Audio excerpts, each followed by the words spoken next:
Hello friends, मैं फिर से आप लोगों के लिए एक न्यू और इंटरेस्टिंग चाइनीज ड्रामा ले आई हूँ। इसलिए जल्दी से आप वीडियो को लाइक कर दो और हाँ, चैनल को सब्सक्राइब कर दो।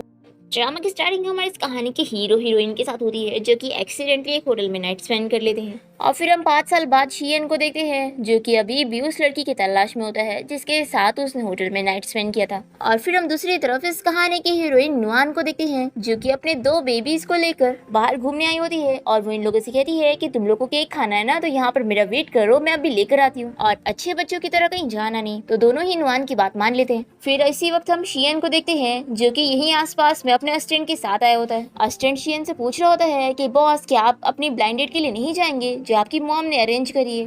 तो शियन साफ कह देता है कि मैं नहीं जाऊंगा। तभी हम देखते हैं कि 2 चोर आदमी इन दोनों बेबीज के पास आ जाते हैं और चॉकलेट्स का लालच देते हुए इन लोग को साथ चलने का कह रहे होते हैं। पर मीन और यूयू बहुत ही स्मार्ट बच्चे होते हैं। ये दोनों अंकल से कहते हैं कि क्या आप लोग बच्चे चोर हैं? आप लोग को देखकर साफ साफ पता चल रहा है, और साथ में आप लोगों ने जो गोनी लाए हो वो साफ दिख रही है।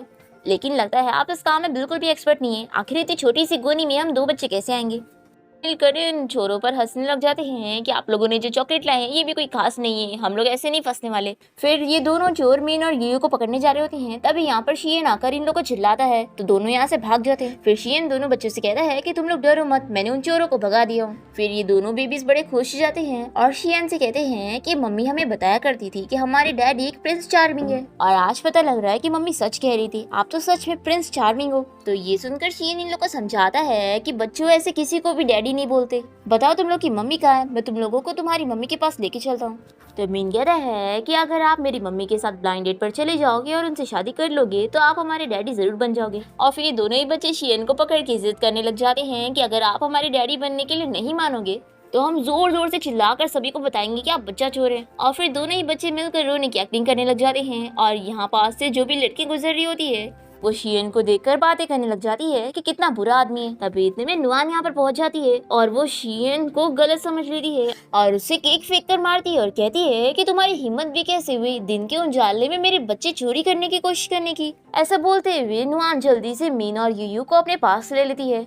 शियन इसे समझाने लगता है कि देखो, ऐसा कुछ भी नहीं है, तुम गलत सोच रही हो। और फिर नुआन अपने पर्स से शियन को मारने लग जाती है और उसे कहती है कि बच्चे चोर कहेंगे, कितना बड़ा झूठ बोल रहे तू। अभी यूयू नुआन से कहने लगती है कि मम्मी प्लीज डैडी को मत मारो। तो नुआन तो शॉक हो जाती है कि बच्चे उसे डैडी कह रहे हैं। फिर ये लोग एक रेस्टोरेंट आ जाते हैं और यहाँ पर शियन नुआन से कहने लगता है कि तुम मुझे बच्चा चोर कह रही थी। तो कहती है कि सॉरी, मैंने तुम्हें गलत समझ ली, मुझे सच में लगा कि तुम मेरे बच्चों को चुरा रहे थे। तभी मीन कहता है कि मम्मी, आपको अपने आप को इंट्रोड्यूस करना चाहिए, आखिर ये आप दोनों की ब्लाइंड डेट है। तो नुआन गुस्सा हो जाती है कि उसके बच्चे फिर से उसकी शादी करवाने के पीछे ही पड़े। फिर नुआन शियन को अपने बारे में बताती है कि मैं 27 इयर्स की हूँ, 2 बच्चों की सिंगल मॉम हूँ और छोटे मोटे पार्ट टाइम जॉब करती हूँ। फिर ये कहती है कि डैडी, अब आप भी अपने बारे में बता ही दो। तो शियन भी अपना नाम बताता है और कहता है कि मैं 30 इयर्स का हूँ और मैं जियांगबे कंपनी की प्रेसिडेंट का ड्राइवर हूँ, और मेरे पास ना खुद का घर है ना कार है, मैं रेंट पे रहता हूँ। फिर ये सब जानने के बाद मीन नुआन से कहता है कि डैडी बहुत ही अच्छे हैं, मम्मी मान जाओ, क्योंकि अब आप इतनी यंग नहीं रही, आपको शादी कर लेनी चाहिए। और वैसे मम्मी, इसमें आपका फायदा है, ये अंकल बहुत ही ओल्ड है, ना इनके पास घर है ना कार है, तो आपको फिक्र करने की जरूरत ही नहीं कि ये अंकल आपको चीट करेंगे।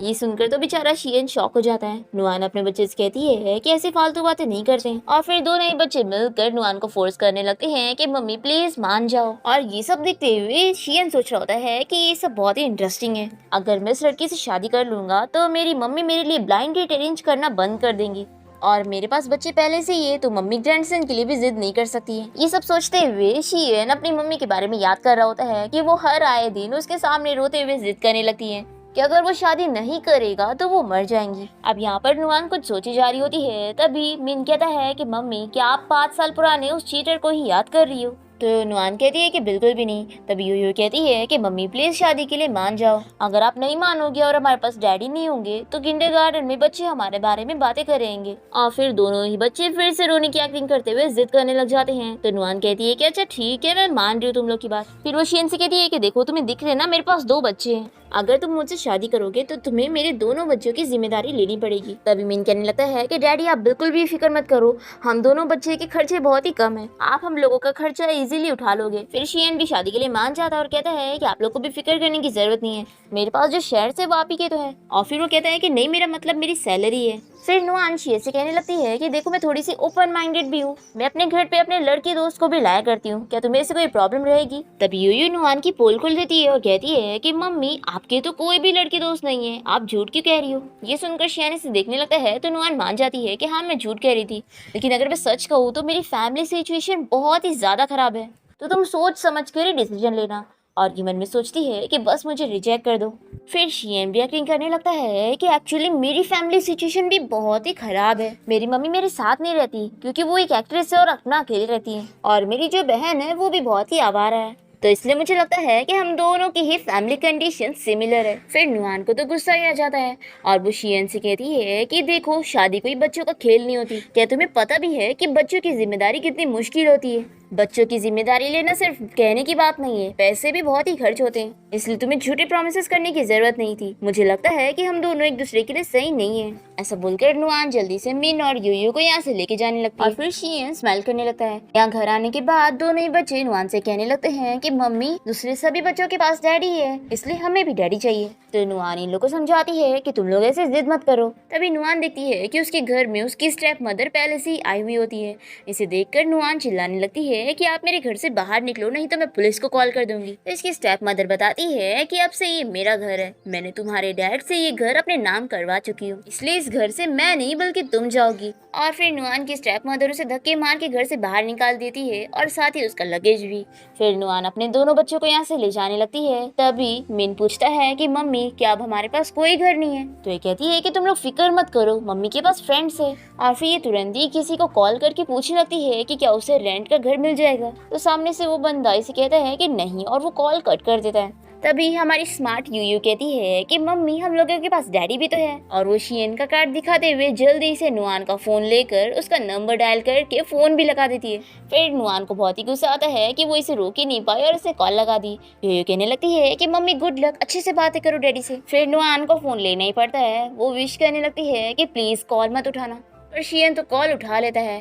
फिर यूयू जल्दी से फोन लेकर बातें करने लगती है और कहती है कि डैडी मेरी मम्मी आपसे शादी करने के लिए रेडी है। अब फिर हम देखते हैं कि शियन और नुआन कोर्ट से बाहर निकल रहे होते हैं अपना मैरिज सर्टिफिकेट लेकर, और दोनों ही सोच रहे होते हैं कि इन दोनों ने ना चाहते हुए भी शादी कर ली है। फिर शियन इसे अपना कार्ड देने लगता है और कहता है कि इसमें मेरी सारी सेविंग्स है, पूरे 1 लाख है, तुम इसे अपने पास रखो। तो नुआन कहती है कि नहीं ये बहुत ही ज्यादा अमाउंट है, मैं नहीं ले सकती, और वैसे तुमने तो मुझे बताया था कि तुम्हारी सैलरी बहुत ही कम है। तो शियन कहता है कि ये पैसे मैंने कई सालों में जमा किया हूँ, और बच्चों को पालना इतना ईजी नहीं होता है, और क्योंकि तुम्हारे पास 2 बच्चे हैं और उन्हें पालना इतना आसान नहीं होता है, इसलिए मैं ये पैसे तुम्हें दे रहा हूँ, तुम इसे रखो। फिर दोनों ही बच्चे नुआन को इशारा करने लग जाते हैं और नुआन काफी शर्माते हुए शियन से पूछने लगती है कि क्या आज रात में तुम्हारे घर पे रह सकती हूँ। और वो इतना स्लो से बोल रही होती है कि मिन जल्दी से कहता है कि डैडी क्या अब हम लोग आपके घर में शिफ्ट हो सकते हैं? तो शियन तुरंत ही मान जाता है और वो नुआन और बच्चों को अपने घर ले आता है, और यहाँ पर सभी मेड शियन का वेलकम करने लग जाते हैं।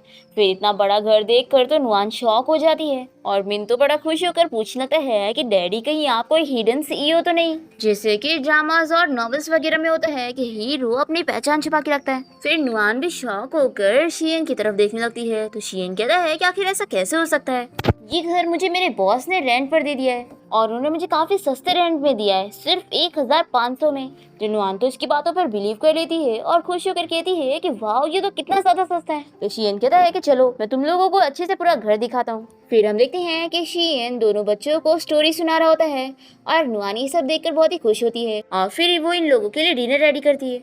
ये सब देखकर शियन सोचता है कि अब तक मेरे लिए मेरी मम्मी और मेरी बहन कुकिंग किया करते थे, और मैंने कभी नहीं सोचा था कि मेरे लिए कोई और भी कुकिंग करेगा। फिर शियन खाना टेस्ट करने के बाद नुआन की तारीफ करता है कि खाना बहुत ही ज्यादा टेस्टी बना है, इतना टेस्टी खाना तो मैंने पहले कभी नहीं खाया।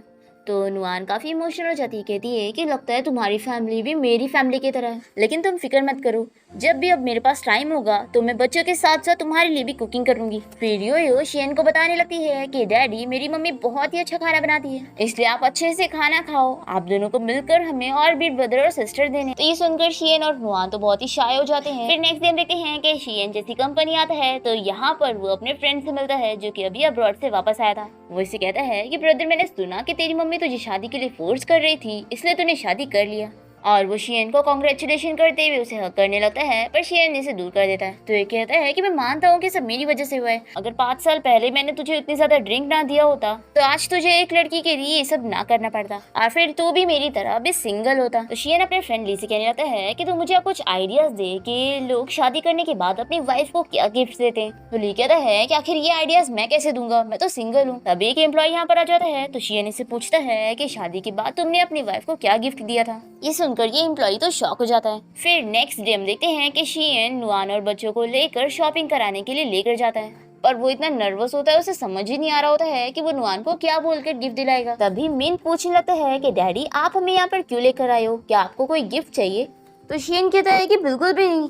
यूयू कहती है कि नहीं, मुझे लगता है कि डैडी आपको चाहिए। फिर नुआन कहती है कि देखो तुम्हें शर्माने की जरूरत नहीं है, मैं जानती हूँ कि तुम इतने बड़े कंपनी में काम करते हो तो तुम्हारे ऊपर सभी की वजह से कितना प्रेशर रहता होगा, तो चलो तुम्हारी इमेज बढ़ाने के लिए मैं तुम्हें एक अच्छी सी टाई दिलाती हूँ। फिर ये सभी एक स्टोर में आ जाते हैं और यहाँ पर नुआन एक टाई चूज करके उसे स्टाफ को दिखाने के लिए कहती है। तो स्टाफ इन लोगों को बताती है कि ये हमारे स्टोर का लिमिटेड एडिशन है और ये पूरे 2 मिलियन का है। फिर 2 मिलियन का नाम सुन के तो नुआन पूरी की पूरी शौक रह जाती है और फिर वो कहती है कि ये रिच लोग भी ना इतने महंगी चीजें खरीदते हैं। फिर स्टाफ समझ जाती है कि इन लोगों के पास पैसे नहीं है, तो वो कहने लगती है कि हमारे जियांगबे कंपनी के प्रेसिडेंट ने कह दिया है कि जिन लोगों के पास पैसे ना हो वो हमारे स्टोर में ना आए। तो अपने बारे में ऐसा सुनकर शियन कहता है कि मैंने तो कभी ऐसा कुछ नहीं सुना। तो नुआन से कहती है कि रहने तो झगड़ा मत करो, हम लोग कोई और स्टोर चलते हैं। तो शियन से कहता है कि तुम डरो मत, मैं तुम्हारे साथ हूँ।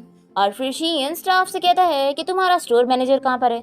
तो स्टाफ हंसकर कहती है कि हमारी मैनेजर सिर्फ वीवीआईपी कस्टमर को ही हैंडल करती है और तुम लोग वीवीआईपी कस्टमर नहीं लगते। तभी स्टोर में एक रिच लड़की आती है जिसे देखकर सभी स्टाफ उसका वेलकम करने लगते हैं और ये स्टाफ इन लोगों को बताती है कि तुम लोग देखो इस लड़की को, ये हमारी वीवीआईपी कस्टमर है। और हमें पता चलता है कि ये कस्टमर कोई और नहीं बल्कि शियन की सिस्टर सूजी है। वो इसे देखते ही पहचान जाती है और कहती है कि ब्रदर आप यहाँ पर क्या कर रहे हो, और सोचती है कि कहीं ब्रदर घर जाकर मम्मी को ये ना बता दे कि मैं यहाँ पर थी। तो शियन इसे कहने लगता है कि तुम्हें तो इस वक्त कॉलेज में होना चाहिए था ना। तो कहती है कि ब्रदर मुझे छुट्टी मिली थी तो मैं शॉपिंग करने आ गई। तब ये दोनों स्मार्ट बच्चे जल्दी सूजी की तारीफ करने लगते हैं और उसे प्रिंसेस कहने लगते हैं। तो ये खुश होकर पूछती है कि आखिर तुम दोनों प्यारे बच्चों के पेरेंट्स कहाँ पर हैं। तो मीन और यूयू शियन की तरफ इशारा करते हुए बताने लगते हैं कि ये हमारे डैडी हैं। तो सूजी तो पूरी शौक रह जाती है और फिर नुआन से हाय करते हुए बताती है कि ये मेरे बच्चे हैं और मैंने और शियन ने शादी कर ली है। फिर सूजी तो बड़ी खुश हो जाती है और नुआन से कहती है कि सिस्टर इन लो आपने बहुत ही अच्छा की, मेरा भाई इतना टाइम से सिंगल था और वो शादी करना ही नहीं चाहता था। फिर सूजी दोनों बच्चों से कहती है कि मैं तुम लोगों की आंटी हूँ, जल्दी से मुझे आंटी कहो। तो मीन कहता है कि आप तो इतने यंग हो, आखिर हम लोग आपको आंटी कैसे बोलेंगे। तो ये तो बहुत ही खुश हो जाती है, कहती है कि तुम लोग तो बहुत ही प्यारे बच्चे हो। तभी यहाँ पर शियन सूजी पर गुस्सा करने लगता है। तो ये जल्दी से नुआन का हाथ पकड़ के कहती है कि सिस्टर इन लो आप ही मेरे ब्रदर को मनाओ कि वो मुझे चिल्लाए ना। और फिर सूजी स्टाफ से कहकर एक वीआईपी रूम अरेंज करने का कहती है। तो ये सुन के तो नुआन शॉक हो जाती है। तभी शियन सूजी को साइड में ले जाकर समझाता है कि नुआन को मेरी असली आइडेंटिटी नहीं पता है, तो तुम प्लीज मेरी हेल्प करो और बदले में मेरा कार्ड ले लो। अब यहाँ पर नुआन को एक पर्स पसंद आ जाता है। तो सूजी कहती है कि सिस्टर इन लॉ अगर आपको पसंद है तो हम ये खरीद लेते हैं। नुआन इसके लिए मना कर रही होती है तो दोनों ब्रदर और सिस्टर इसे मनाने लगते हैं। शियन कहता है कि अरे मेरे बॉस जो कि जियांगबे कंपनी के प्रेसिडेंट है वो हमें फैमिली समझते हैं तो हम जितना चाहे उतना खर्च कर सकते हैं। तो नुआन कहती है कि नहीं, तुम्हारे बॉस इतने अच्छे हैं इसलिए हमें उनका ऐसे फायदा नहीं उठाना चाहिए। तो सूजी कहती है कि वैसे सिस्टर इन लॉ मेरे पास भी बहुत सारे ऐसे पर्स है जो कि आपको पसंद आएंगे तो मैं उनमें से आपको दे दूंगी। तभी यहाँ पर शियन को एक बैग पसंद आता है और वो नुआन के लिए इसे पैक करने का कहता है। और तभी सूजी नुआन को लेकर स्टोर से बाहर आ जाती है और उसे पूछती है कि वैसे सिस्टर इन लॉ आप मेरे ब्रदर से कैसे मिली। तो नुआन याद करती है कि उसने तो सबसे पहली बार शियन को देखते हुए उसके मुंह पे केक मारी थी। फिर वो सूजी से बताती है कि हम दोनों ब्लाइंड डेट पर मिले थे। तो सूजी कहती है कि मैंने कभी नहीं सोची थी कि मेरे ब्रदर ऐसे फ्लैश मैरिज कर लेंगे, और वो इसलिए क्योंकि एक बार मेरे ब्रदर का दिल टूट चुका है। 5 साल पहले मेरे ब्रदर ने मिंग्यू होटल में किसी लड़की के साथ नाइट स्पेंड कर लिए थे और वो मेरे ब्रदर का फर्स्ट टाइम था। उन्होंने उस लड़की को हमारे घर का बहुत ही कीमती जेट पेंडेंट भी दे दिया, पर वो लड़की तो भाग गई। फिर होटल का नाम सुनकर नुआन तो सोचने लगती है कि 5 साल पहले उसने भी उसी होटल में किसी स्ट्रेंजर के साथ नाइट स्पेंड की थी, और ये सोच रही होती है कि यानी वो बंदा कोई और नहीं बल्कि शियन है। तभी इतने में शियन बाहर आ जाता है और इन लोगों से कहता है कि क्यों ना आज हम लोग साथ में डिनर करें। तो सूजी तो बहुत ही हैप्पी हो जाती है और नुआन इसे देखते हुए सोचती है कि मैं कुछ ज्यादा ही सोच रही हूँ, आखिर वो स्ट्रेंजर पर्सन ये कैसे हो सकता है। फिर हम देखते हैं कि डिनर के बाद सूजी तो घर जा चुकी थी और इतनी ज्यादा ड्रिंक करने के बाद ये दोनों तो बहुत ही ड्रंक होते हैं और शियन सूजी के क्लोज जाने लगता है। तभी सूजी जाग जाती है तो इसे देखकर ये बहाने करने लगता है और कहता है कि क्या तुम्हें पानी चाहिए। तो नुआन कहती है कि हाँ मुझे मेडिसिन भी चाहिए था। फिर दोनों ही उठकर जाने लगते हैं और गलती से एक दूसरे के ऊपर फिर से गिर जाते हैं और फिर दोनों ही किस करने वाले होते हैं। तभी इतने में दोनों बच्चे यहाँ पर आकर इन लोग को देख लेते हैं और अपनी आंखें बंद करके कहते हैं कि हम लोग गलत टाइम पर आ गए। मम्मी डैडी आप लोग कंटिन्यू रखो, हम लोग जा रहे हैं, ऐसा बोलकर दोनों भाग जाते हैं। और फिर शियन नुआन को बताने लगता है कि मैंने तुम्हारे लिए एक नेकलेस खरीदा हूँ, तो क्या मैं तुम्हें उसे पहना सकता हूँ। तो नुआन हाँ कहती है तो शियन इसे नेकलेस पहना देता है। अब तभी यहाँ पर शियन को उसके असिस्टेंट का कॉल आ जाता है और वो उसे बताने लगता है कि बॉस 5 साल पुरानी उस लड़की के बारे में कुछ पता चला है और वो उस लड़की का नाम भी बताने जा रहा होता है। पर शियन नुआन को देखते हुए सोचता है कि अब मुझे उस लड़की के बारे में भूल जाना चाहिए। फिर वो अपने असिस्टेंट से कह देता है कि मुझे उस लड़की के बारे में नहीं जानना, तो तुम रहने दो और उसके बारे में और कुछ मत पता करो। तभी नुआन शियन को पानी देती है और फिर उसे कहती है कि तुमने मेरे लिए इतना महंगा नेकलेस खरीदे हो, मैं जानती हूँ कि तुम इतना ज्यादा भी नहीं कमाते हो, इसलिए ये लो अपना सैलरी का कार्ड वापस ले लो, वैसे भी ये तुम्हारे हैं तो तुम्हें इसकी जरूरत पड़ेगी। फिर इसे ऐसा करते हुए देखकर शियन तो बस शॉक रह जाता है। फिर नेक्स्ट डे हम देखते हैं कि नुआन ने उस जेड पेंडेंट को बेच दी होती है जिसे शियन ने इसे 5 साल पहले दिया था। वो सोचती है कि अच्छा हुआ मैंने उस जेड पेंडेंट को बेच दी, उसे बेचकर मुझे इतने सारे पैसे मिल गए। यहाँ पर नुआन शियन से झूठ कहती है कि ये जो सारे कपड़े हैं ये सारे मेरे कलीग ने मुझे गिफ्ट करे, सभी ने एक एक ड्रेस मेरे बच्चों के लिए लेकर आए थे। ये सुनकर तो शियन शॉक हो जाता है कि आखिर ऐसे कैसे। नुआन कहती है कि अरे उन लोगों ने मुझे 5000 भी दिए और ये देखो अब हमारे पास एक्स्ट्रा पैसे हैं महीने का खर्चा चलाने के लिए। तो शियन एक्टिंग करता है कि हाँ हाँ बहुत सारे पैसे। फिर नुआन इसमें से कुछ पैसे शियन को दे देती है और कहती है कि तुम्हें भी हमेशा पैसों की जरूरत रहती होगी ना, तो ये लो, ये तुम रखो और अपने ऊपर खर्चा करना। तो शियन तो नुआन से ये पैसे लेकर बहुत ही अपसेट होता है कि वो इससे इतना बड़ा झूठ छुपा रहा है। नुआन से पूछती है कि तुम्हें क्या हुआ, क्या तुम बीमार हो। तभी हम देखते हैं कि मिन और यू इन दोनों को जाकर देख रहे होते हैं और ये लोग सोचते हैं कि हमारे डैडी कितने ज्यादा बुद्धू हैं, लगता है अब हमें कुछ करना होगा डैडी और मम्मी को मिलवाने के लिए। फिर दोनों ही बच्चे यहाँ पर आकर शियन और नुआन से कहने लगते हैं कि मम्मी डैडी आज रात हम सभी साथ में सोएंगे। तो ये सुनकर शियन और नुआन तो शॉक हो जाते हैं। तो ये दोनों बच्चे एक्टिंग करने लगते हैं कि मम्मी डैडी क्या आप दोनों का रिलेशनशिप अच्छा नहीं है, हम लोगों ने टीवी में देखे हैं कि जिन कपल्स का रिलेशन अच्छा नहीं होता वो ही लोग सेपरेट होते हैं। तो नुआन कहती है कि फिर तो अब से तुम दोनों का ही टीवी देखना बंद। फिर मिन कहने लगता है कि डैडी क्या आपको मम्मी और हम दोनों पसंद नहीं है, इसलिए आप हमारे साथ में सोना नहीं चाहते हो। और फिर दोनों ही बच्चे रोने की एक्टिंग करने लग जाते हैं।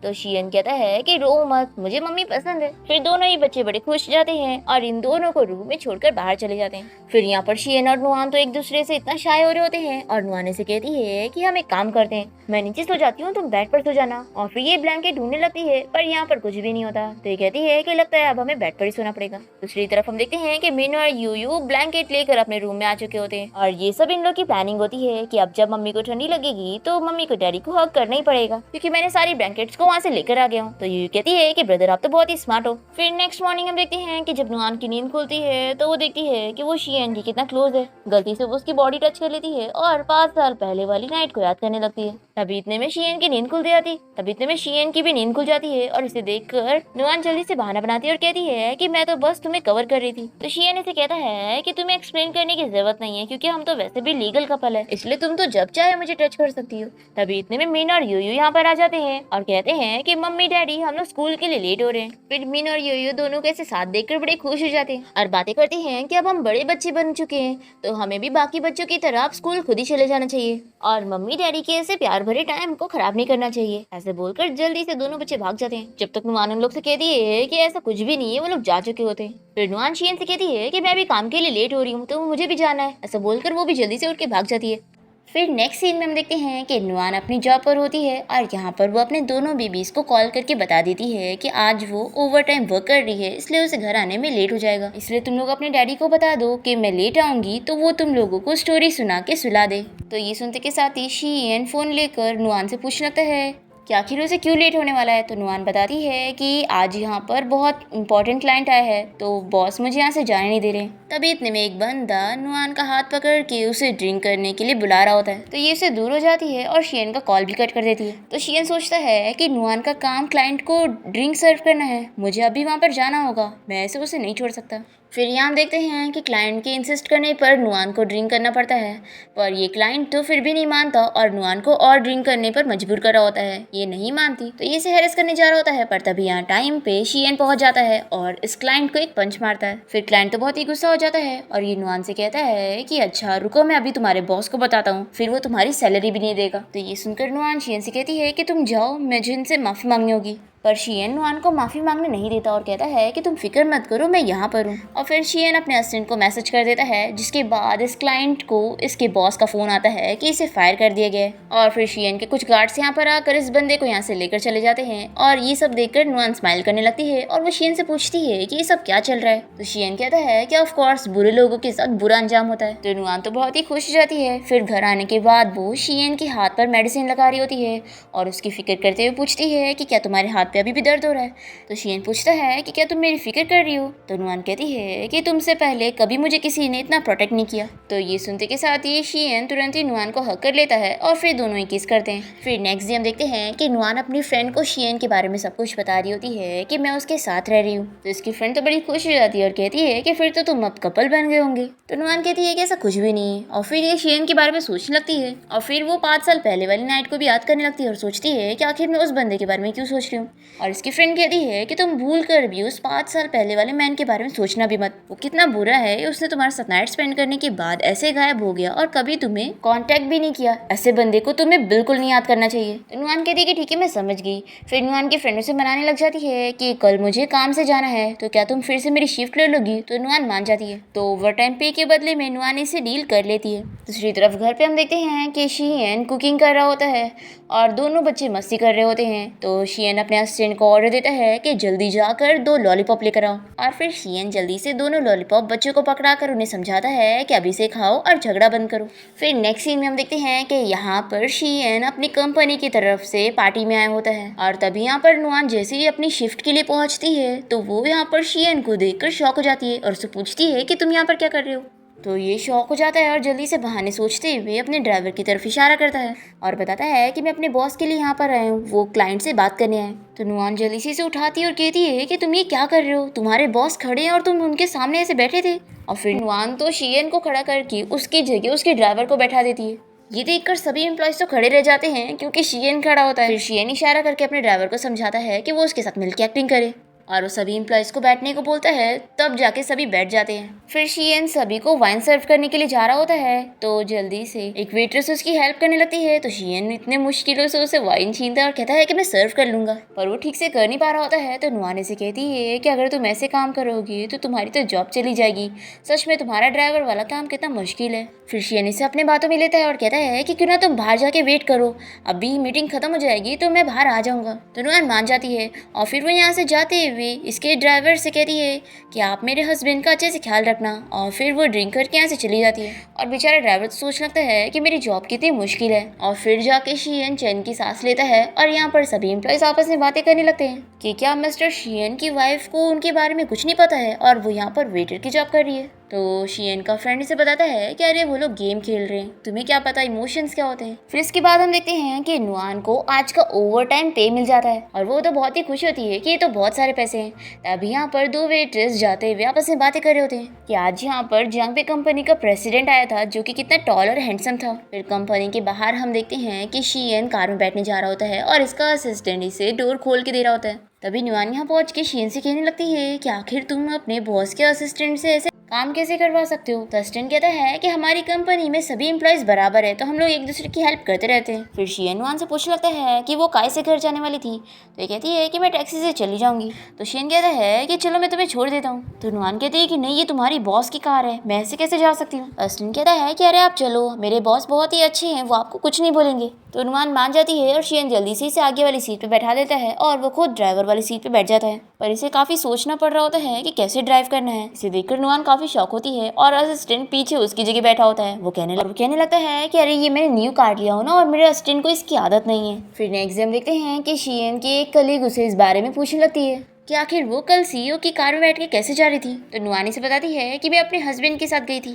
तो इसकी कलीग कहती है कि अच्छा तो जियांगपे कंपनी का सीईओ तुम्हारा हस्बैंड है। फिर नुआन इस बारे में क्लियर करने जा रही होती है कि तभी नुआन का बॉस उसे बुला लेता है और तभी हम लिन नाम की एक लड़की को देखते हैं जो कि ये सब सुन लेती है और इसे बहुत ही गुस्सा आता है और ये सोचती है कि अच्छा तो ये वो लड़की है जो मुझसे शियन को छीनना चाहती है। फिर हम देखते हैं कि लिन अपनी कंपनी के लोगों के साथ आई होती है और यहाँ पर जैसे ही नुआन वाइन सर्व करने आती है तो ये लोग इसके ऊपर इल्जाम लगा देते हैं कि ये फेक वाइन बेच रही है, वो भी ज्यादा प्राइस बोलकर। फिर यहाँ पर नुआन का बॉस आकर भी उसे चिल्लाने लगता है। नुआन कह रही होती है कि मैंने कोई फेक वाइन नहीं बेची, पर तभी लिन ड्रिंक में कुछ मिला देती है जिससे वो खराब हो जाए।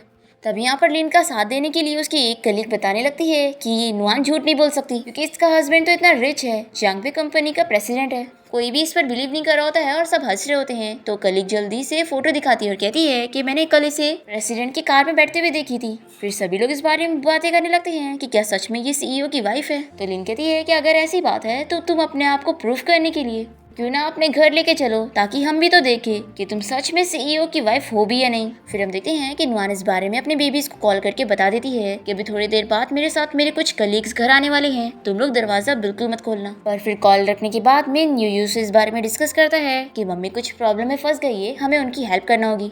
और फिर ये दोनों मिलकर जल्दी से शियन को भी इस बारे में बता देते हैं और कहते हैं कि मम्मी मुसीबत में है तो डैडी हमें उनकी हेल्प करना होगा। और फिर हम देखते हैं कि शियन स्टाफ वगैरह को बुलाकर पूरे घर को एकदम सारी एक्सपेंसिव वाइन से भर देता है। फिर यहाँ पर नुआन जब सारे लोगों को लेकर घर के बाहर पहुंचती है तो वो जानबूझ के गलत पासवर्ड ट्राई करती है और फिर एक्टिंग करती है कि एक्चुअली ना डोर लॉक हो गया है तो हम लोग अंदर नहीं जा सकते और वैसे भी घर पे कोई नहीं है। पर ये लोग कहते हैं कि हमें तो बिलीव नहीं हो रहा क्योंकि हमें तो अंदर से कुछ आवाजें आ रही हैं। तभी इतने में डोर खुल जाता है और यूयू बताती है कि मम्मी आपने गलत पासवर्ड ट्राई कर दिए थे।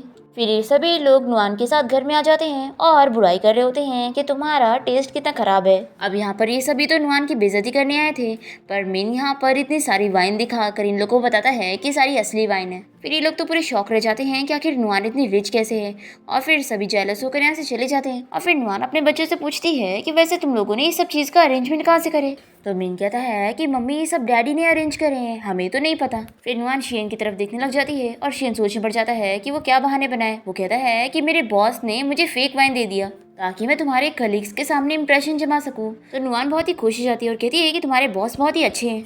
फिर शियन नुआन से इस बारे में पूछ लेता है कि क्या वो लोग तुम्हें ऐसे परेशान किया करते हैं। तो नुआन कहती है कि अरे तुम पास्ट की बात मत करो और वैसे भी अब मेरे पास तुम लोग हो तो मैं बहुत ही खुश हूँ। फिर शियन कहता है कि अब से अगर फ्यूचर में तुम कोई भी प्रॉब्लम में फंसो तो मुझे बताना। और फिर यही से अपने बारे में सच बताने जा रहा होता है, पर तभी इतने में नुआन को उसके मैनेजर की कॉल आती है जो कि उसे बताता है कि उसके होटल को अब जियांगपे कंपनी के प्रेसिडेंट ने खरीद लिया है, इसलिए अब उसे ओवर टाइम वर्क करने की जरूरत नहीं है और उसकी सैलरी भी डबल हो गई है। ये सुनकर तो नुआन बहुत ही खुश हो जाती है और जल्दी से शियन को हक कर लेती है और उसे बताती है कि मेरा प्रमोशन हो गया, तुम सच में मेरे लिए बहुत ही लकी हो। फिर ये दोनों को साथ देखकर मिन और यूयू बहुत ही खुश हो जाते हैं और मिन यूयू को समझाता है कि हमें मम्मी डैडी को थोड़ा पर्सनल टाइम देना चाहिए और ऐसा बोलकर दोनों खेलने चले जाते हैं। फिर नेक्स्ट सीन में हम शियन की मॉम को देखते हैं। यहाँ पर लिन उनसे मिलने गई होती है और उनसे कहती है कि आंटी मैं कितने टाइम बाद आपसे मिल रही हूँ, कहीं आप मुझे भूल तो नहीं गई हो। तो शियन की मॉम से कहती है कि मैं तुम्हें कैसे भूल सकती हूँ, तुम मेरी होने वाली डॉटर इन लॉ। तो लिन कहती है कि आंटी आप ऐसा कैसे कह सकती हो, अब तो शियन की शादी भी हो गई है और उसे मेरे बारे में बिल्कुल नहीं पड़ी। तो शियन की मॉम तो शॉक हो जाती है और कहती है कि क्या उसने शादी कर लिया। तो लिन कहती है कि अच्छा तो शियन ने आपको इस बारे में नहीं बताया, लगता है ये सब उस बुरी लड़की ने करी होगी जो कि एक होटल की वेट्रेस है, वो बहुत ही चालाक है। 2 बच्चों की मॉम होने के बावजूद भी उसने शियन को कैसे फंसा ली और उसने सब प्रॉपर्टी के लिए शियन से शादी करी है और बहुत ही लालची लड़की है, वो आपको और शियन को भी अलग करना चाहती है। फिर ये सब सुनकर शियन की मॉम तो बहुत ही गुस्सा हो जाती है, कहती है कि रुको मैं अब भी शियन से बात करती हूँ। तो लिन समझाती है कि आंटी अभी ऐसा मत करो, अभी वो मीटिंग में होगा, मैं आपको शियन से मिलवाने के लिए अरेंज करती हूँ। दूसरी तरफ हम देखते हैं कि शियन अपने मीटिंग में होता है और तभी से नुआन की कॉल आती है। तो ये जल्दी से सभी को इशारा करता है कि ये सभी साइलेंट रहे। नुआन से पूछ रही होती है कि तुम कहाँ पर हो। तो शियन पूछता है कि क्या तुम मुझे मिस कर रही हो। तभी इतने में घर पे शियन की मॉम आ जाती है और शियन ये सब सुन रहा होता है कि उसकी मॉम नुआन से मिलने घर पहुंच गई है। फिर शियन तुरंत ही मीटिंग छोड़कर घर जाने के लिए निकलता है। दूसरी तरफ हम देखते हैं शियन की मॉम को जो कि बहुत सारे गार्ड्स लेकर यहाँ पे पहुंची होती है और वो एक कार्ड निकाल कर नुआन को देते हुए कहती है कि इसमें पूरे 100 मिलियन है, इसे लो और मेरे बेटे का पीछा छोड़ दो। तभी नुआन याद करती है कि शियन ने इसे बताया था कि मेरी मॉम एक एक्ट्रेस है और उन्हें हमेशा से ही एक्टिंग करने का बहुत ही शौक रहता है। ये याद करके नुआन बहुत ही ज़्यादा हंसने लग जाती है क्योंकि उसे लग रहा होता है कि शियन की मॉम यहाँ पर एक्टिंग कर रही है और कहती है कि आंटी आप तो इतनी भारी वाली एक्टिंग कर रही हो और साथ में इतने सारे बॉडीगार्ड्स भी खरीद के लाई हो, कितना महंगा पड़ा होगा ना। तो शियन की मॉम पूछने लगती है कि क्या तुम्हें ये पैसे बहुत ही कम लग रहे हैं। तो ये सुनकर नुआन को अच्छा नहीं लगता। वो सोचती है कि एक्टिंग तक तो बात ठीक थी, लेकिन वो आखिर पैसों की बात बार बार क्यों कर रही है। अभी इतने में यहाँ पर दोनों बच्चे आ जाते हैं और यू शियन की मॉम को देखते हुए कहती है कि आप तो पूरी मेरी डैडी की तरह दिखती हो, जरूर आप मेरी ग्रैंडमा होंगी ना। फिर मिन नुआन के पास पहुंच जाता है, कहता है कि मैंने सुना था कि ग्रैंडमा एक एक्ट्रेस है, तो चलो हम लोग भी एक्टिंग करते हैं। फिर मिन रोनी की एक्टिंग करते हुए कहने लगता है कि ग्रैंडमा प्लीज मम्मी और डैडी को अलग मत करो। नुआन भी एक्टिंग करते हुए कहती है कि मॉम आप ऐसा नहीं कर सकती है, शियन और मैं सच्चा प्यार करते हैं और हमारा रिलेशन पैसों के ऊपर बिल्कुल भी नहीं है। फिर इन लोग को ऐसे रोते हुए एक्टिंग करते देखकर शियन की मॉम को इन लोगों पे तरस आ रहा होता है। तभी इतने में भागते हुए शियन घर पहुंचता है, तो इसे देखकर दोनों बच्चे खुश होकर जल्दी से उसे डैडी कहने लग जाते हैं। तभी नुआन भी इसके पास जाती है और कहती है कि तुम्हारी मॉम तो सच में बहुत ही अच्छी एक्टिंग कर लेती है और वैसे तुम्हारी मॉम बहुत ही फनी भी है। फिर शियन तो खुश हो जाता है कि नुआन को कुछ पता ही नहीं चला और दोनों बच्चे तो शियन की मॉम के पास जाकर उन्हें मस्का पॉलिश करने लग जाते हैं। कहते हैं कि आप कितनी प्यारी हो ग्रैंडमा। फिर शियन की मॉम बहुत ही खुश हो जाती है और कहती है कि तुम लोग कितने प्यारे और क्यूट बेबीज हो। हाँ तुम लोग सही कह रहे हो, मैं ही तुम लोग की ग्रैंडमा हूँ। और फिर ग्रैंडमा बताने लगती है कि मैंने तुम सभी के लिए बहुत सारे गिफ्ट लेकर आई हूँ और ये ज्वेलरीज मंगाने लगती है। तभी शियन जल्दी से अपनी मॉम को साइड में लेकर जाता है और उनसे कहता है कि आखिर आप अचानक से यहाँ पर क्यों आ गई। तो इसकी मॉम कहती है कि ऑफ कोर्स तुम्हारी शादी की वजह से। आखिर ये सब क्या चल रहा है, ये दो बच्चे और ये लड़की कौन है। तो शियन बताता है कि मॉम मैंने नुआन के साथ मैरिज सर्टिफिकेट ले चुका हूँ और अब ये दोनों मेरे बच्चे हैं। तो मॉम तो बहुत ही खुश हो जाती है कि यानी ये लोग तो सच में मेरे ग्रैंड चिल्ड्रन है। देखो अब मैं इन लोग के लिए बहुत सारे गिफ्ट लेकर आऊंगी और देखो तुम्हारा घर कितना छोटा है, तुमने मेरे प्यारे ग्रैंडसन को यहाँ पर रखा हुआ है। तो शियन जल्दी से अपनी मॉम को रोकता है और कहता है कि मॉम मैंने अभी नुआन को सच नहीं बताया हूँ और मैंने उसे झूठ बोला हूँ कि मैं तो जांगपे कंपनी के प्रेसिडेंट का ड्राइवर हूँ। इसकी मॉम इसे मारती है और कहती है कि तुम्हारी हरकत मुझे पसंद नहीं आती, लेकिन जाने तो तुम्हारा कोई रीजन होगा। तो बोलो आखिर तुम इन लोग को सच कब बताओगे और घर कब लेके चलोगे। तो शियन कहता है कि मॉम अगर आपने मेरी उस लिन के साथ मैरिज ना फिक्स करी होती तो मुझे आपसे ऐसे छुपाना नहीं पड़ता और ना मुझे नुआन से ऐसे झूठ बोलना पड़ता। फिर शियन की मॉम कहती है कि मुझे तो तुम्हारी वाइफ और दोनों बच्चे बहुत ही पसंद आए, इसलिए मैं तुम्हारी शादी के बिल्कुल भी खिलाफ नहीं हूँ और अभी मैं तुम्हारे साथ टाइम ही वेस्ट करूंगी, मुझे अपने ग्रैंड चिल्ड्रन के साथ खेलना है। और फिर शियन की मॉम दोनों ही बच्चों को स्टोरी सुनाने लगती है और शियन अपनी मॉम को देख रहा होता है। तभी नुआन यहाँ पर आके कहती है कि तुम्हारी मॉम को लगता है मेरे दोनों ही बच्चे पसंद आए। फिर नेक्स्ट हम देखते हैं कि लिन होटल में इंटर्नशिप करने पहुंच जाती है। मैनेजर उसका वेलकम करता है क्योंकि उसे लगता है कि वो शियन की होने वाली वाइफ है। यहाँ पर नुआन के कलीग्स को भी पता लग जाता है और वो लोग उससे पूछते हैं कि अच्छा तो तुम जांगबे कंपनी के प्रेसिडेंट के ड्राइवर की वाइफ हो। तो नुआन इन लोगों से हाँ कहती है। फिर ये लोग इसे बताते हैं कि वैसे जांगबे कंपनी के सीईओ की वाइफ यहाँ पर इंटर्नशिप करने आ रही है। तभी मैनेजर नुआन को ऑफिस में बात करने बुलाता है और बताता है कि ये मिस लिन है, जांगबे ग्रुप कंपनी के सीईओ की होने वाली वाइफ और अब से ये यहाँ पर इंटर्न रहने वाली है, तो तुम उनकी असिस्टेंट रहोगी। पर नुआन मना करने लगती है और कहती है कि मेरे पास ऐसे ही बहुत ही काम है और मुझे घर भी जाना रहेगा, इसलिए मैं ये काम नहीं कर पाऊंगी। लिन कहती है कि मैं तुम्हें डबल सैलरी दूंगी और तुम्हें सिर्फ 9 to 5 ही वर्क करना होगा। देखो ये ऑफर बहुत ही अच्छा है। नुआन तो बहुत ही खुश हो जाती है और सोचती है कि इससे मेरे काम का भी डिले नहीं होगा और सैलरी भी डबल है। सच में बॉस की वाइफ बहुत ही अच्छी है। फिर नुआन तुरंत ही ऑफर एक्सेप्ट कर लेती है। तो लिन कहती है कि फिर ठीक है, अभी से तुम्हारा काम शुरू होता है, जाओ तुम मेरे लिए एक गिलास पानी लेकर आओ। फिर हम देखते हैं कि नुआन वापस पानी लेकर आती है, पर ये बंदी तो इसमें खुशी नहीं होती और इसे अलग अलग टेम्परेचर के पानी मंगवाती है। फिर नुआन इसे अच्छे से टेम्परेचर नाप के दिखाती है कि उसने एकदम बराबर टेम्परेचर वाला पानी लाई है और फिर वो कहती है कि अब मेरा छुट्टी का टाइम हो गया, मैं घर जा रही हूँ। ऐसा बोलकर ये चली जाती है और लिन सोचती है कि इसे तो मैं छोड़ूंगी नहीं। फिर रात में लिन नुआन को कॉल करके उसे एक प्रोजेक्ट का इन्वेस्टमेंट प्लान बनाने के लिए कहती है। फिर नुआन को रात में जाकर काम करना पड़ता है। ये देखकर शियन इसकी हेल्प करने आ जाता है और वो कहता है कि तुम सो जाओ, बाकी का मैं कंप्लीट कर दूंगा। फिर हम देखते हैं कि नेक्स्ट डे मीटिंग रूम में नुआन बहुत ही अच्छे से अपने प्रोजेक्ट को एक्सप्लेन कर देती है, जिसकी वजह से नुआन की बहुत ही तारीफें होती है और ये सब देखकर लिन बहुत ही जेलस हो जाती है और सोचती है कि मैंने इसे अंडर एस्टिमेट कर दी। फिर छुट्टी होने पर यहाँ पर शियन नुआन को पिक करने आया होता है और नुआन उसके साथ जा रही होती है। लिन तो ये देखकर बहुत ही गुस्सा होती है कि इसने कैसे मेरी चीज मुझसे चुरा ली। तभी यहाँ पर नुआन के कुछ कलीग्स आपस में बातें कर रहे होते हैं कि नुआन का हस्बैंड कितना हैंडसम है, लेकिन बस बेचारा ड्राइवर है। तो लिन इन लोग की बातें सुन लेती है और सोचती है कि यानी शियन ने नुआन से छुपा के रखा है और उसे झूठ बताया है कि वो ड्राइवर है, यानी कि इन लोगों का रिलेशन इतना भी आगे नहीं बढ़ा है, क्योंकि नुआन को तो पता ही नहीं है कि उसका हस्बैंड इतने बड़े कंपनी का सीईओ है। फिर लिन नुआन को कॉल करके उसे ऑर्डर देती है कि तुम्हारा प्रपोजल बहुत ही अच्छा था, तो नेक्स्ट डे तुम सीईओ को खुद ही ऑफिस में जाके दोगी। फिर हम देखते हैं कि नुआन शियन की कंपनी पहुंच जाती है। यहाँ पर शियन मीटिंग रूम में होता है और नुआन इसे सीईओ की सीट पे बैठे हुए देख लेती है। फिर नुआन को यहाँ पर देखकर शियन जल्दी से बहाने करना शुरू कर देता है और वो अपने ड्राइवर को अपनी जगह बैठा देता है और कहता है कि मेरे बॉस मुझसे रिहर्सल करवा रहे थे ताकि अगर वो कंपनी में जिस दिन ना आए तो मैं अच्छे से हैंडल कर लूँ। फिर ड्राइवर भी यहाँ पे अच्छे से एक्टिंग करता है और नुआन फाइल देकर यहाँ से चली जाती है और फिर शियन अपनी जगह पे आके बैठता है और सभी एम्प्लॉय से कहता है कि मेरी वाइफ को इस बारे में कुछ नहीं पता चलना चाहिए। फिर हम देखते हैं कि यहाँ पर इवेंट चल रहा होता है जहाँ पर दूसरी कंपनी के क्लाइंट्स वगैरह आए होते हैं और जिस एम्प्लॉय को यहाँ पर प्रोजेक्ट को अच्छे से एक्सप्लेन करके बताना था वो यहाँ पर आई नहीं होती है। इसलिए ये काम लिन नुआन को दे देती है और कहती है कि इस फाइल में जो जो लिखा है वो तुम अच्छे से एक्सप्लेन करके बता दो। पर लिन का प्लान होता है नुआन की बेइज्जती कराने का, क्योंकि उस फाइल के अंदर कुछ लिखा ही नहीं होता। ये देखकर नुआन उस फाइल को बंद कर देती है और वो क्लाइंट को अपने आइडियाज अच्छे से बताती है, जिसके बाद तो सभी क्लाइंट बहुत ही खुश हो जाते हैं और शियन भी यहाँ पर आया होता है और वो नुआन से इम्प्रेस हो जाता है।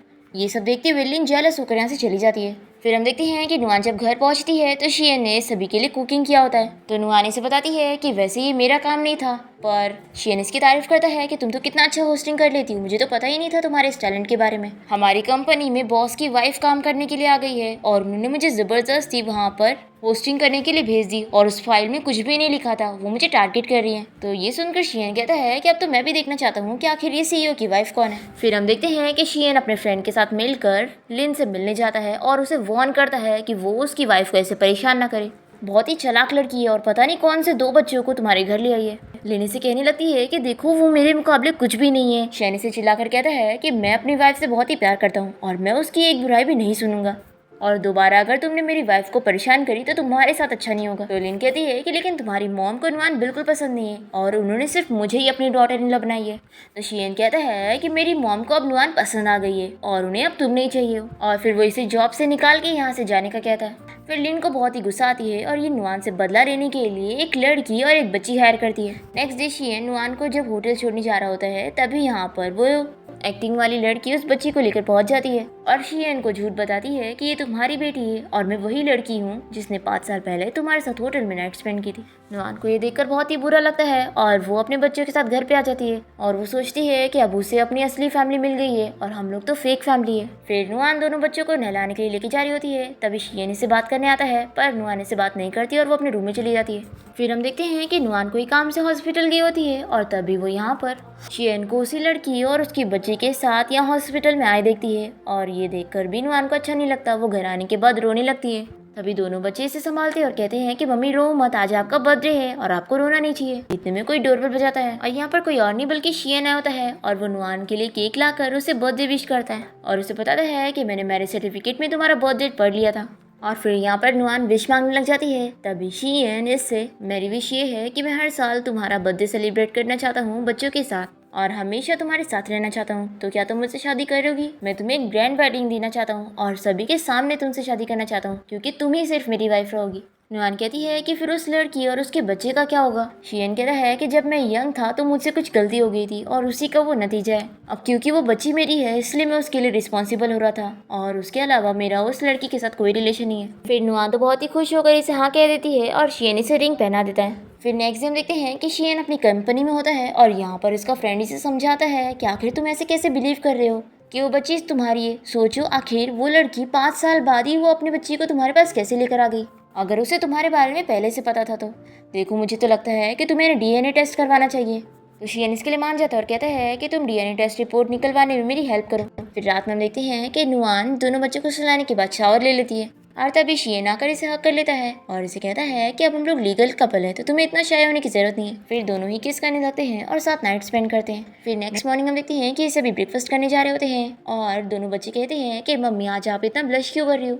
तभी इतने में शियन को उसी लड़की का कॉल आ जाता है और वो उसे कोई काम से अर्जेंटली बुलाती है। तो नुआन से कहती है कि तुम्हें जाना चाहिए। तो शियन जाने से पहले नुआन के फोरहेड पे किस करता है और ये फिर यहाँ से जाता है और वो हॉस्पिटल जाकर अपनी उसी बच्ची से मिलने गया होता है जो कहीं बीमार होती है। फिर हम देखते हैं कि शियन अपनी कंपनी में होता है और वो नुआन को कॉल करके बताता है कि आज मैं तुम्हें कहीं लेके चलूंगा क्योंकि मुझे तुम्हें कुछ बताना है। फिर कॉल रखने के बाद शियन अपने फ्रेंड को बताता है कि मैं नुआन को सारा सच बता दूंगा कि मैं तो जियांगबे कंपनी का प्रेसिडेंट हूँ, क्योंकि अब मैंने उसके साथ हमेशा रिलेशन बनाने का सोच लिया हूँ, तो मैं उससे कोई झूठ नहीं रखना चाहता हूँ। और यहाँ हम देखते हैं कि नुआन से मिलने के लिए वही लड़की पहुंच जाती है, क्योंकि इसे यहाँ पर लिन ने भेजी हुई थी। यहाँ पर ये नुआन से कहती है कि तुम शियन से दूर हो जाओ, क्योंकि वो कोई ड्राइवर नहीं बल्कि जियांगबे कंपनी का सीईओ है, और उसने तुमसे इतनी बड़ी बात इसलिए छुपाया क्योंकि वो तुम पे ट्रस्ट करता ही नहीं है और वो तुमसे प्यार भी नहीं करता। उसने तो सोच लिया है कि वो तुम्हें छोड़कर मेरे पास आ जाएगा, इसलिए तुम्हारे लिए अच्छा यही होगा कि तुम खुद ही इसे छोड़ दो।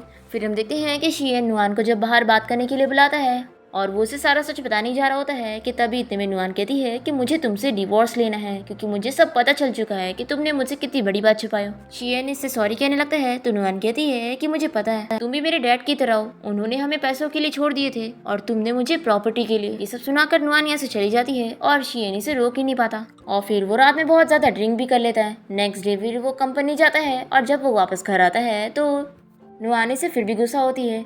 शियन से बताने लगता है कि मैं तुमसे बताना चाहता हूँ कि वो बच्ची असल में मेरी है ही नहीं। नुआन से चिल्लाने लगती है कि तुम्हें क्या लग रहा है कि मैं उस लड़की की वजह से गुस्सा हो रही हूँ।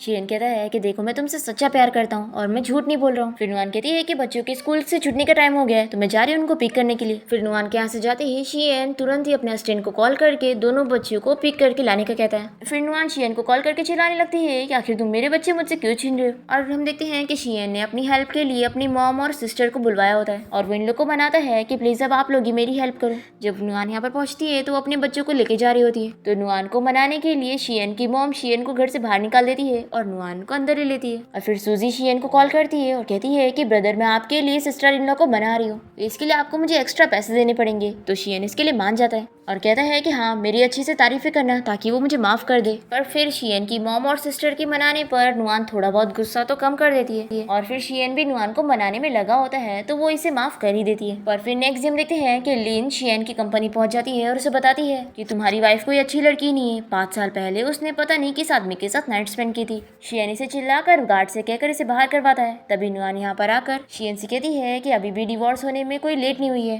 ये सच है कि 5 साल पहले मैंने किसी स्ट्रेंजर के साथ नाइट स्पेंड करी और मैं जानती हूँ कि अब तुम गुस्सा हो गए होंगे। पर शियन तो इसे हक कर लेता है और कहता है कि तुमने मुझे इस बारे में क्यों पहले नहीं बताई थी। एक्चुअली में तुमने जिसके साथ नाइट स्पेंड की थी वो कोई और नहीं बल्कि मैं ही हूँ और मुझे भी ये जल्दी पता लगा। और वो इसे सीसीटीवी फुटेज दिखाता है और बताता है कि हम दोनों को ही किसी ने ड्रग दे दिया था। फिर नुआन तो बहुत ही खुश हो जाती है कि मिन और यूयू हम दोनों के बच्चे हैं। तभी इतने में शियन को उसकी मॉम की कॉल आती है और वो उसे बताती है कि डीएनए टेस्ट रिपोर्ट आ गई है, मिनी और यूयू सच में तुम्हारे बच्चे हैं, यानी कि वो लोग मेरे ग्रैंड चिल्ड्रन हैं। अब तो तुम्हें और नुआन को जल्दी से ग्रैंड वेडिंग करना होगा। फिर फाइनली हम देखते हैं कि नुआन और शियन की वेडिंग हो रही होती है और यहाँ पर नुआन शियन को बताती है कि वो वापस से प्रेग्नेंट हो गई है। ये सुन के वो बहुत ही खुश हो जाता है। तभी यूयू मिन से पूछ लगती है कि ब्रदर आखिर मम्मी डैडी क्या बातें कर रहे हैं। तो मिन बताता है कि हमारी एक और सिस्टर आने वाली है और इसी के साथ ही इस ड्रामा की हैप्पी एंडिंग यहाँ पर हो जाती है।